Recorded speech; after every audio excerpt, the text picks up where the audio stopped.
Going to come. Donald Trump is going to be the 45th president of the United States. I can save a little time here. If you want to know how I feel about it exactly like this. This is how I feel about it.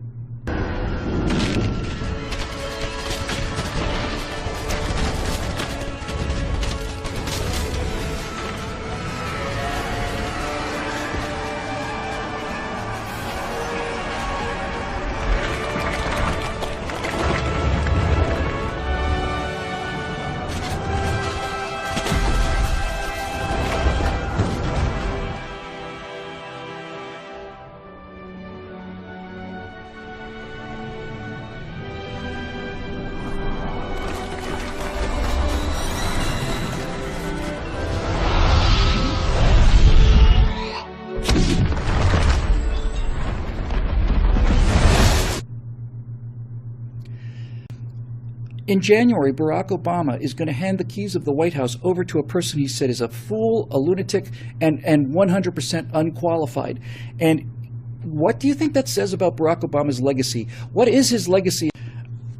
What has he done? He's implemented Obamacare, which is collapsing under its own weight, and what else? He's made the country more racially divided. He's weakened the military. He's got our international situation completely screwed up. He started ISIS. He's done all of these things. We haven't had any jobs. We haven't had an economy. All of that. That's the Obama legacy, and it's being ended with an exclamation point, and I think that's going to sink in on some people pretty quick. The second thing is we have no idea the kind of pushback that the media is going to give us. You really, folks, I'm telling you, you have no idea what you're going to start seeing and hearing in response to this, because the elites are a little annoyed tonight. Turns out that our betters in skyscrapers in New York and in the high rent apartment complexes in Washington and up in the Hollywood Hills, turns out that our betters, who are smarter than we are and certainly much more moral people, those people who are always trying to tell us how to vote through their very catchy little videos online, they're a little upset. And there's the personal satisfaction of watching this woman, who I think is one of the most evil, corrupt, genuinely evil. When you sell your country, when you sell secrets to the people that are funding Al-Qaeda for millions of dollars, when you sell the nation's secrets and put them with such contempt that you allow your maid to print out top secret information, that is evil. And this woman had it coming, and I am absolutely overjoyed. Wonderful news, however. What happened tonight is much, much, much bigger than our political landscape. What happened tonight was the American people rose up and told these elitist swine that we're not going to do what they tell us to do, that we still are in fact sovereign in our own nation, that we're not going to have a multiple felon and a multiple traitor as our president, that it's not an anointment.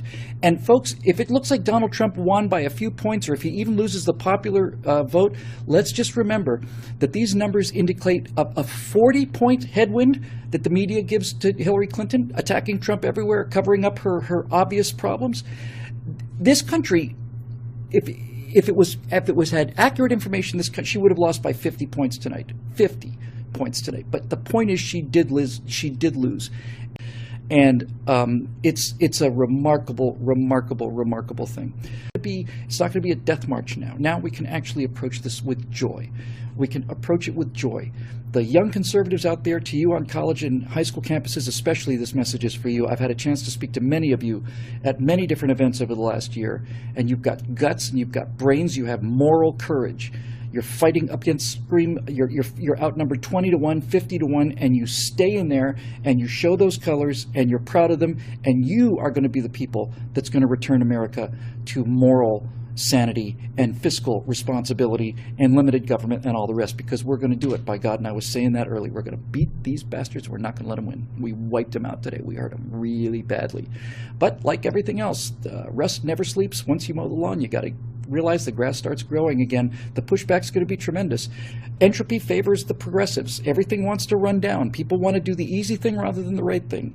So if you're a conservative, your job is to roll that rock up the hill every day. And when you wake up the next morning, it's back at the bottom of the hill, and you have to roll it up again every day. And you want to think, well, when do I have to stop rolling the rock? And the answer is never. Never. You never stop rolling the rock. We can lose, but they can only be fought. Got to keep mowing the lawn. Every day we got to go up there and do the right thing, and we're going to have a lot of fun doing it. For everything, we should be very, very proud of ourselves. And the American people did something very, very, very important today. A final shout out to our friends in Britain, by the way. The example of the Brexit meant a lot to me personally, and I know it meant a lot to a lot of Americans. Those of you Brits who voted for your country back, you gave us tremendous hope that it could be done. Tremendous hope. It's been terrific. And we're looking forward to walking into freedom with you as our allies, because you've always been our allies and we've always been yours. It's a wonderful day.